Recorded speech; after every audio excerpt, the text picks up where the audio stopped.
Uttarakhand BJP Congress में इन दिनों बगावत के सुर सुनाई दे रहे हैं। पार्टी बंटवारे को लेकर नेताओं की नाराजगी इस हद तक बढ़ चुकी है कि अब वो पार्टी को अलविदा कहने से भी गुरेज नहीं कर रहे हैं। निकाय चुनाव से पहले जहां कांग्रेस को झटका देते हुए बिट्टू कर्नाटक ने पार्टी से इस्तीफा दे दिया है, तो वहीं बीजेपी के विधायक अपनों को टिकट न मिलने पर खफा नजर आ रहे हैं। रिपोर्ट देखिए। बीजेपी कांग्रेस नेताओं की बगावत जारी। नेताओं की नाराजगी पार्टी पर पड़ रही भारी। निकाय चुनाव से पहले कांग्रेस को झटका, बिट्टू कर्नाटक ने दिया इस्तीफा। बीजेपी के नेता भी दिख रहे खफा। निकाय चुनाव से पहले ही बीजेपी और कांग्रेस के नेता अपनी ही पार्टी के लिए मुश्किलें खड़ी करते दिख रहे हैं। मन मुताबिक टिकट न मिलने को लेकर नेताओं ने बगावत शुरू कर दी है। नेताओं की नाराजगी तो इस हद तक बढ़ चुकी है कि पार्टी को अलविदा कहने से भी वो गुरेज नहीं कर रहे। अब निकाय चुनाव से पहले ही कांग्रेस को बड़ा झटका लगा है। चुनाव से ठीक पहले अल्मोड़ा कांग्रेस में हलचल नजर आ रही है। पूर्व दर्जा मंत्री और कांग्रेस के वरिष्ठ नेता बिट्टू कर्नाटक ने कांग्रेस से इस्तीफा दे दिया है। बिट्टू कर्नाटक का कहना है कि पार्टी पदभ्रमित हो गई है, कार्यकर्ताओं की अनदेखी हो रही है, जमीनी कार्यकर्ता का कहीं कोई सम्मान नहीं किया जा रहा। देखिए, मैंने मन नहीं बनाया है। मैंने पार्टी के अपने समस्त दायित्वों से, जिसमें मेरे पास वरिष्ठ उपाध्यक्ष का दायित्व था और पार्टी की प्राथमिक सदस्यता से त्यागपत्र दे दिया है। कल मैंने माननीय अध्यक्ष जी से, क्योंकि करण महाराज जी से मुलाकात की और अपने वरिष्ठतम नेता आदरणीय हरीश रावत जी से मुलाकात की, उनको इस्तीफा सौंप दिया।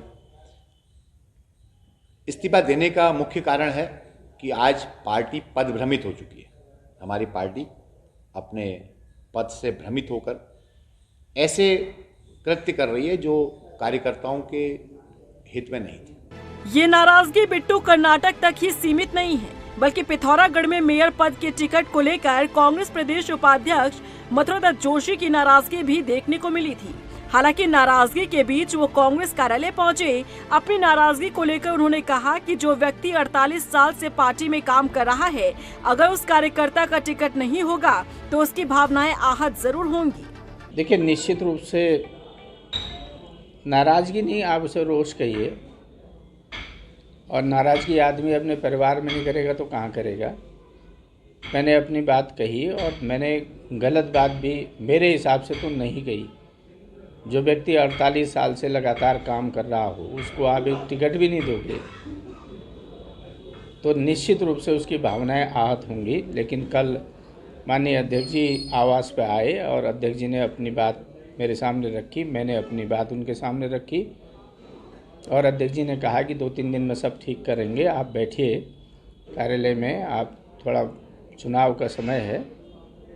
तो मैंने अध्यक्ष जी के आग्रह को स्वीकार करते हुए, क्योंकि माननीय अध्यक्ष हैं, उनकी बात को मानना भी हमारा धर्म बनता है। अभी नॉमिनेशन वापसी की डेट है, हम अपने सभी साथियों को मना रहे हैं। जब टिकट का बंटवारा होता है, नाराजी भी होती है, ये परिवार है। और मैं जानता हूं कि कांग्रेस के जो कार्यकर्ता हैं, जो प्रत्याशी बनना चाहते थे, वो सबका उद्देश्य बहुत बड़ा है। सबको फिरका परस्ती ताकतों से लड़ना है। लोग देश को धर्म, जाति इत्यादि में बांटने की कोशिश कर रहे हैं और हम एकता लाना चाहते हैं। देश में से नफरत को मिटाना है। हम लोगों ने भर्ती घोटाले इस देश में हो रहे हैं, इस प्रदेश में हो रहे हैं, महिलाओं के संग अत्याचार हो रहे हैं। अंकिता भंडारी से लेके संतरेसा से लेके यहाँ एसबीटी की लड़की वाली आपने कहानी सुनी है।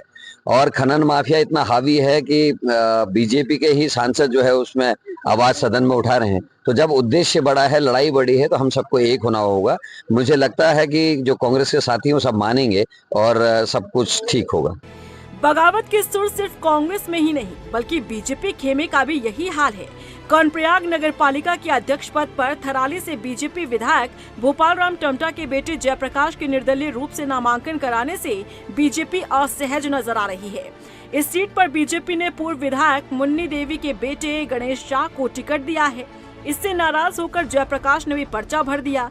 बीजेपी के लिए मुश्किल ये है कि बगावती सुर पार्टी के विधायक के घर से ही सुनाई दे रहे हैं। जयप्रकाश के नामांकन कराने के बाद से ही बीजेपी में भूचाल का माहौल है। अब तक बगावत के लिए कांग्रेस पर तंज कस रही बीजेपी को कर्णप्रयाग के प्रकरण पर जवाब देना भारी पड़ रहा है। फिलहाल देखना होगा कि क्या समय रहते नाराज नेताओं को क्या सियासी पार्टियां मनाने में कामयाब हो पाती हैं। या फिर नहीं। रफ्तार मीडिया के लिए देहरादून से सुशांत सिंह के साथ ब्यूरो रिपोर्ट।